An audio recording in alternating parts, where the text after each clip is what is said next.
Hello and welcome back, ladies and gentlemen. You are right on the show today.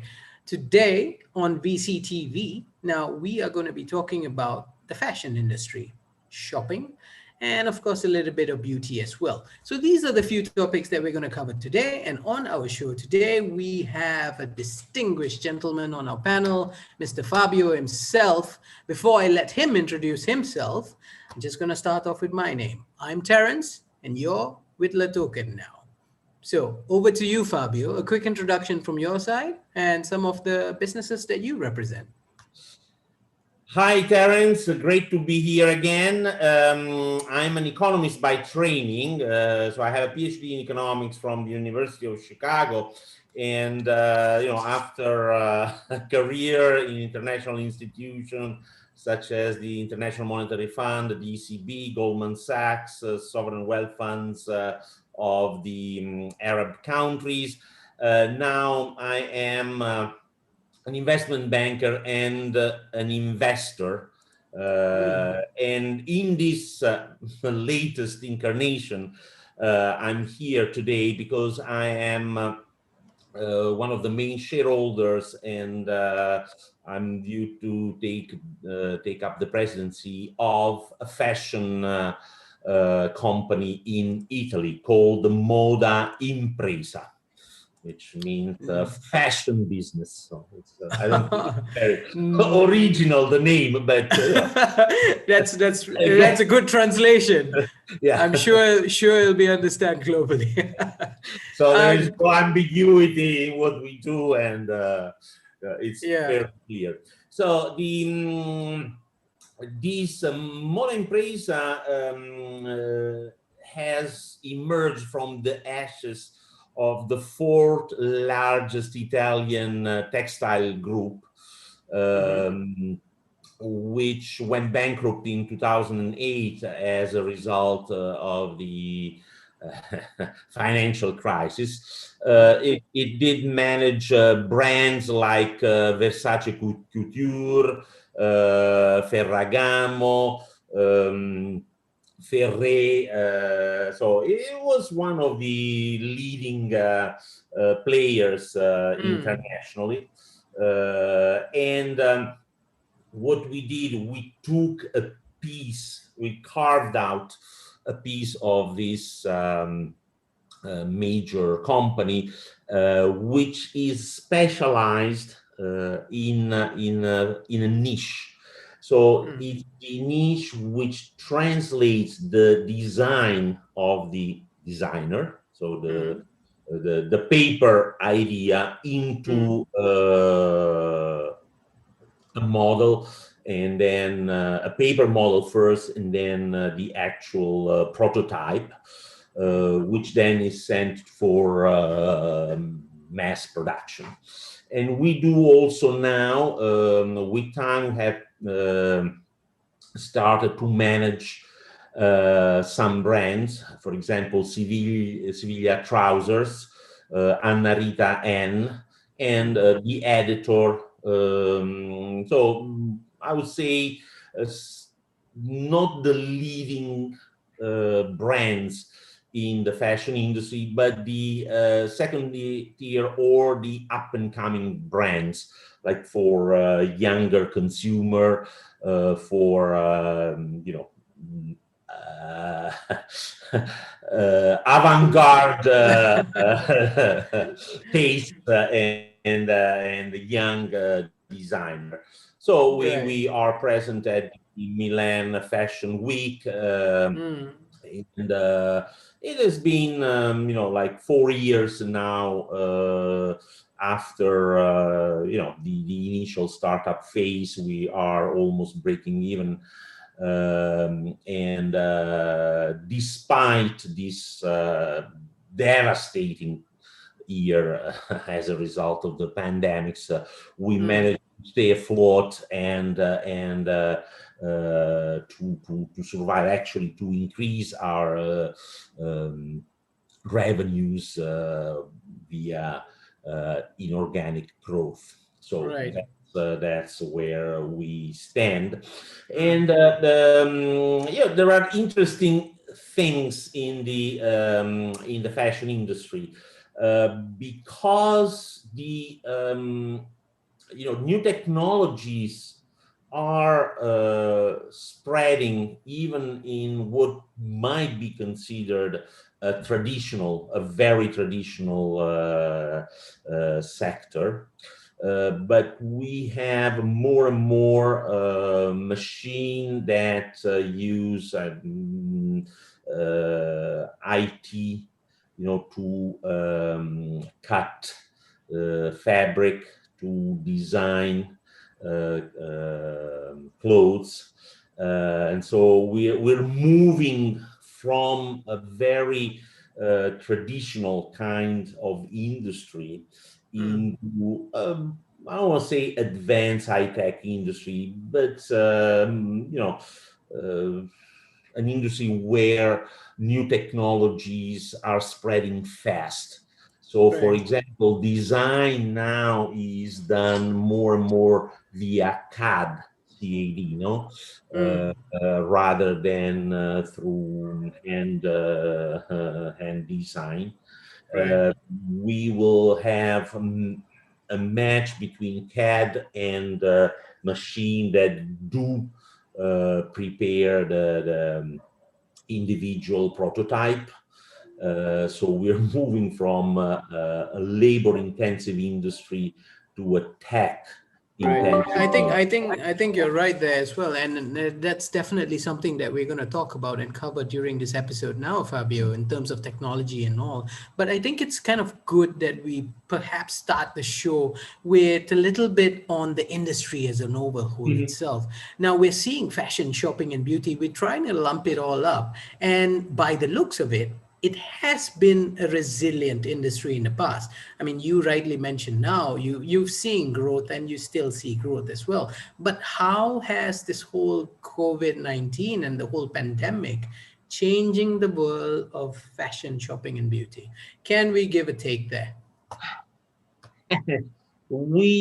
I don't see a picture emerging clearly.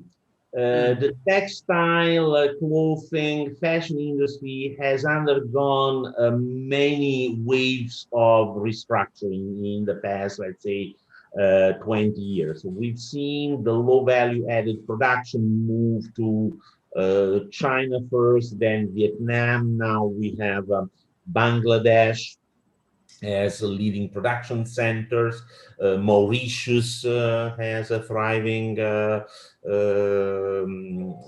textile industry.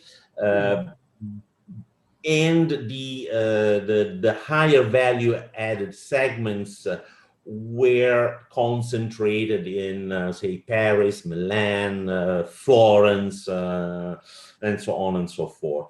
mm, With the pandemic, there is a tendency to shorten the value chain. mm, So some of these production, not say the t-shirts or the simple pieces of garment, but I would say that the mid market might be reshored towards Europe, maybe not in factories with hundreds of workers, but in highly robotized factories. mm, So these might be one development that will take place over the next couple of years, well, let's say 2, 3 years. And the other issue is the franchise.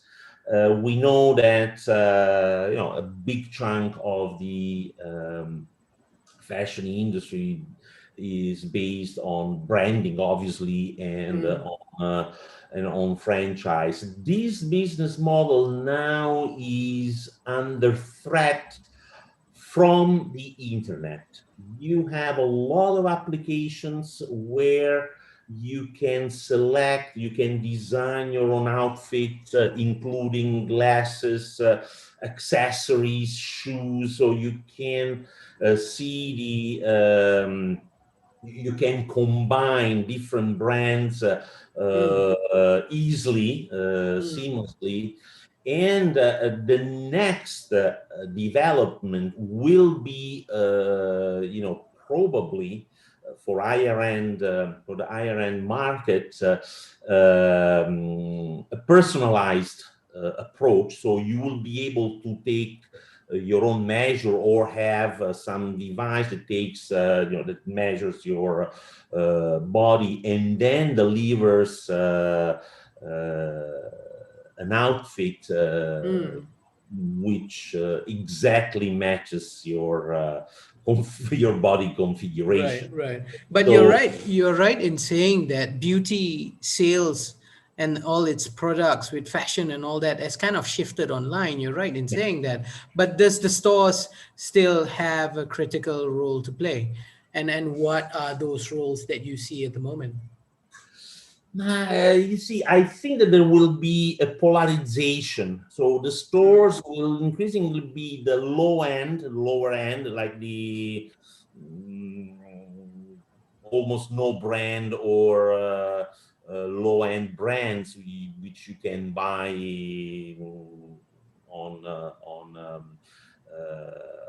in a physical store, mm. maybe one of these, Walmarts, or the like, Okay. and the very high end, like the bespoke dress, where you have a tailor who will give you advice on how to match, say, your hair style, your hair color, your eyes color, with the right dress, the combination for men of jacket, tie,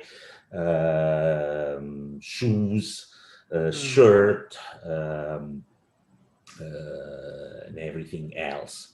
right. Uh, so they will advise you on what style of jacket fits more your Yeah. personality, your occupation, and so on and so forth. So Yeah. the investment banker won't be the same as the rock star, let's say. Right, Uh, right. But do you see some of the brands or even some of the retailers adopting new technology at least to help them kind of look at that fitting, to help them look at really dressing someone up, mixing and matching? Do you see lots of adoption of new technology in the current retail Yeah, space? yeah. No, it's happening already. All brands now are online. You can order clothes online, Mm, shoes, especially sports shoes now. The Nike had pioneered this. You could take the measure of your foot and then send mm, it to Nike, and you would receive the shoes made to fit exactly,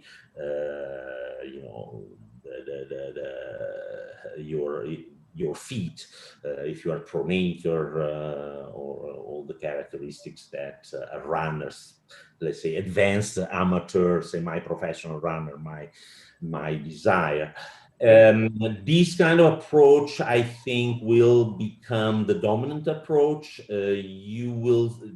Most brands, even not like the middle market brand, have Mm, online stores. mm, And by the way, the best known brands have seen their position eroded by,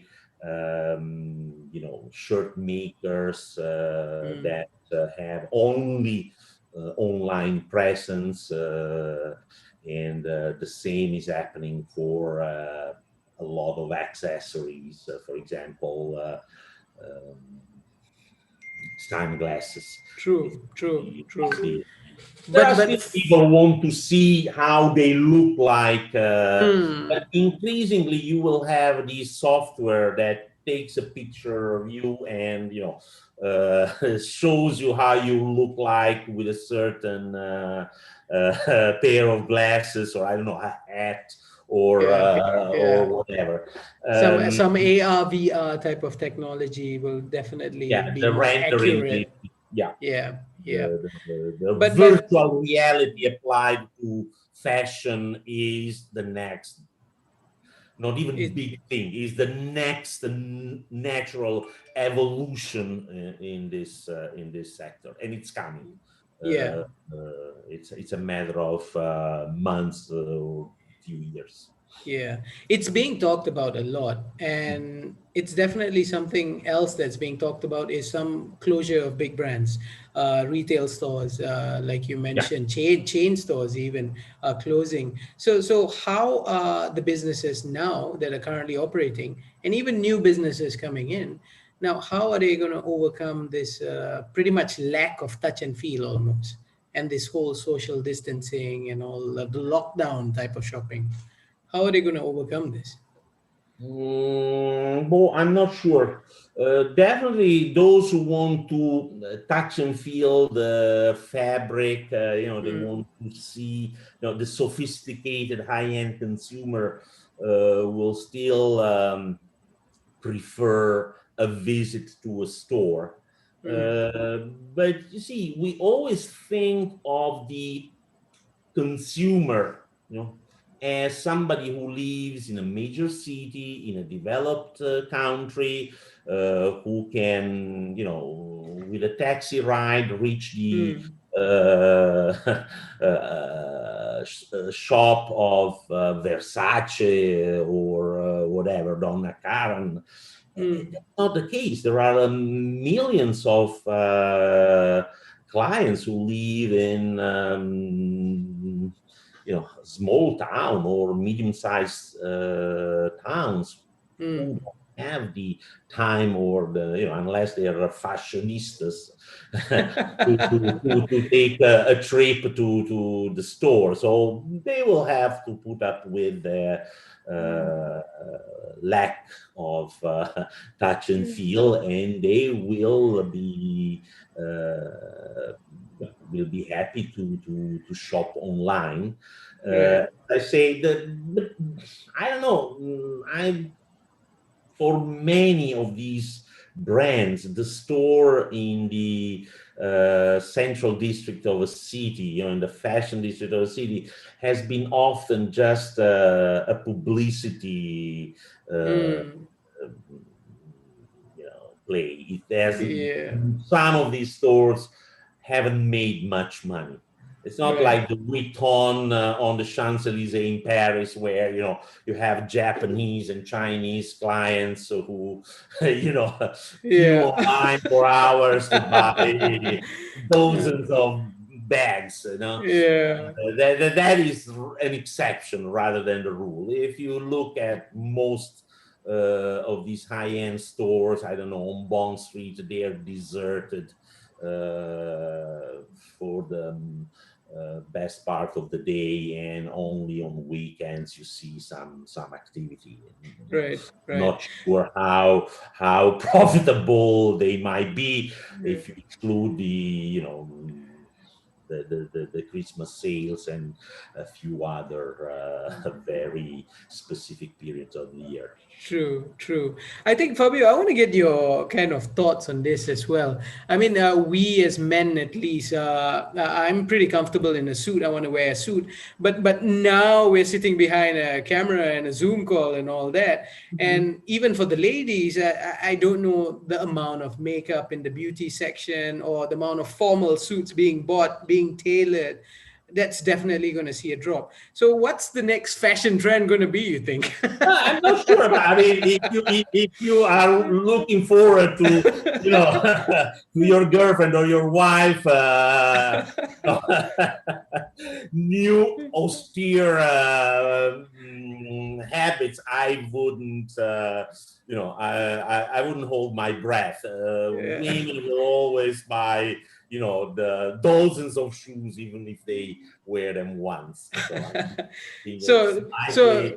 Yeah. yeah. So I don't think that for women this would represent, how can I say, a sea change. But for men, the more relaxed outfit the more relaxed style, probably, if the smart working, the distance working sinks in and remains, as part of our work experience. Yeah, I would Right. say that the uniform, the of jacket, the three-piece suit, with Yeah. tie and white shirt is it won't disappear. It's but might be overtaken by a more relaxed style. Uh, Yeah. I mean, but I don't think that this is some monumental change, because when I was working at Goldman Sachs in 20 Mm. years ago, Mm. we already had, a casual style in the office. Mm. On the trading floor, there were virtually no suits. Okay. Only if you had a client meeting, then you would dress formally. Mm. But otherwise, I would say 9 days out of 10, you go to work completely Yeah. Yeah. casual. I mean, jeans and sneakers were not allowed, uh, Mm. or shorts. Yeah. Yeah. But Uh, that's the thing. This whole working from home and what's going to happen with how we work, how we commute, that's going to really determine fashion. I mean, the shopping behaviors. That one has spiked, and that one is being shown in all the online platforms. I think even recently Shopify showed some increase, massive number of increase in shopping. So it's apparent that it's going online, it's going somewhere, but is this trend going to continue to be digital? Should businesses out there now focus on that retail side, or should they focus solely on the online side if they're new and if they're coming in? What's your thoughts on this? Now, the online trend will gradually grow. Mm, I don't think it will replace completely the physical shop, for the reason I said before. So, like mm, at the very opposite ends of the market, the very high end and the low end, they will remain. I mean, if you need to buy a pair of socks or stockings for women, you don't go online. mm, But the preponderance, the waning of formal dress means that it's easier to shop online, because a sweater, you mm. don't need to have precise measure for a sweater like you need for, I don't know, a jacket, or Right. a shirt. The most important part is the neck, Mm, the circumference, the sides. mm. So the more relaxed elegance means, you don't need to have to try it on and see how it fits. But there is Right. another important trend that will start to um, emerge, and it's Mm, the combination of clothing and telemedicine. I'm working, I mean, as an investor now. I put my mm, investor's hat, like an investment bank and asset manager hat, and there is substantial research being conducted for sensors that you place on your clothes, and that mm. monitor your health, like heartbeat, oxygenation, and other key parameters. So that's Uh, been tried in football a long time ago, right? yeah, I know. Is that going mainstream now with Yeah, general? yeah. Oh, okay, that's great. You need not only the sensor, you need also the infrastructure, because Yeah. you need to either collect the data in some repository, or some sort of a flash memory, whatever that Mm, you carry with you, or something that is uh, cloud repository. In which case, you need the communication. So maybe the 5G could be the mm. catalyst for this innovation. Right, smart garments, and that's the future of Mm, lots of things as mm, well. mm, Yeah, mm, I mean, rightly so. You mentioned since you're on your investor mode at the moment, the companies that look at us now and, of course, hear from you are those startups, those newcomers in the industry and in the sector itself. What would your advice be to some of the companies coming in now during this time? What are you looking out for, and why would you invest in some of them? I can I don't feel like giving specific, Yeah. razor thin advice, but Mm, generally speaking, you want to see companies that have unconventional ideas. Okay, something that cannot be easily replicated, that once it's launched cannot be copied. And above all, you want to see something that cater to a need. Okay, so a lot of people come with this crazy idea, fantasy, and then when you get to the basics, it's stuff that doesn't seem particularly appealing in terms of market needs. mm, So they don't actually fulfill a pent-up demand, or something that is extremely costly and can be provided at a much lower price. right. Somebody who wants to come with a new franchise online, yeah, to me, it's not particularly appealing. You have already a number of people in that space, and Mm, hardly there is additional room for the millionth entrant. But again, if you have an idea, a new device, a new application that allows the matching between clothes and telemedicine, or I don't know, smart fabrics, for mm, example, or glasses. They are not just traditional glasses, but have a screen where you can get information.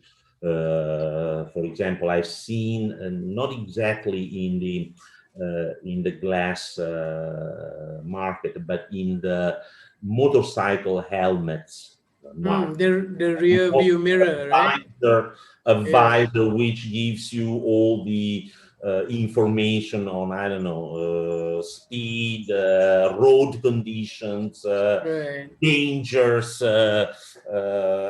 weather report, if it's going to rain, or if it's going to be windy. So that might be a sort of Mm, development that can be appealing for an investor, especially somebody who invests in innovative startups. Uh, mm. Right. yeah. I think that's great as well. And of course, Fabio, I'm a bit conscious of your time as well here. I just want to get your opinion on this. I think this is someone for the VCTV team. What do you think of VCTV in 2020? I want to get your thoughts on that.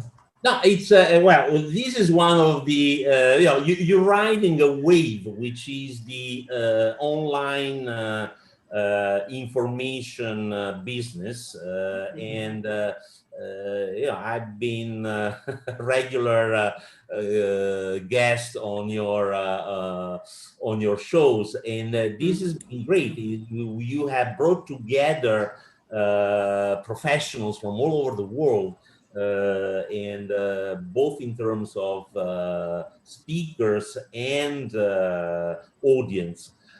So this is an example of how the shift from personal or in-person relationship to online relationship has benefited the financial industry and in general the business sector.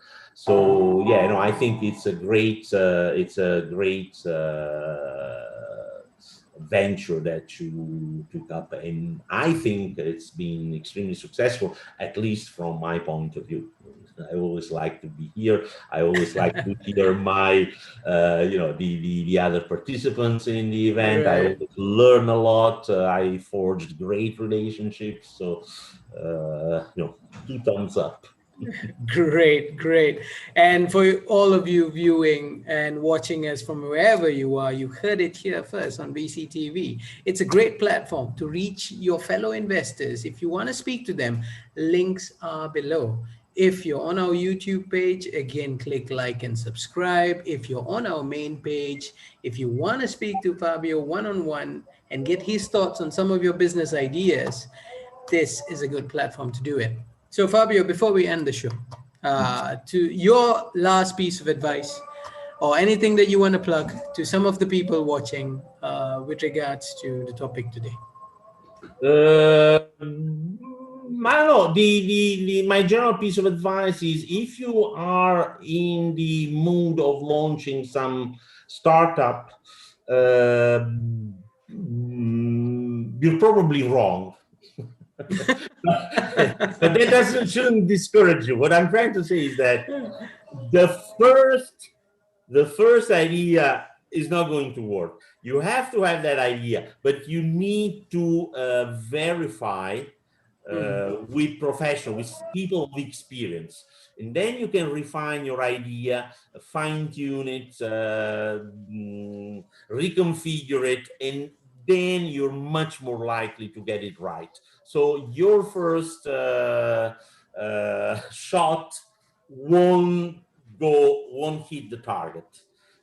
You need to get the advice of those who have already tried it and succeeded it. So don't be shy. Ask. Yep, and definitely don't give up. Thank you for that, Fabio. Great thoughts and insight today on the show. Hope to see you on the next show again. And to all of you out there, have a great day.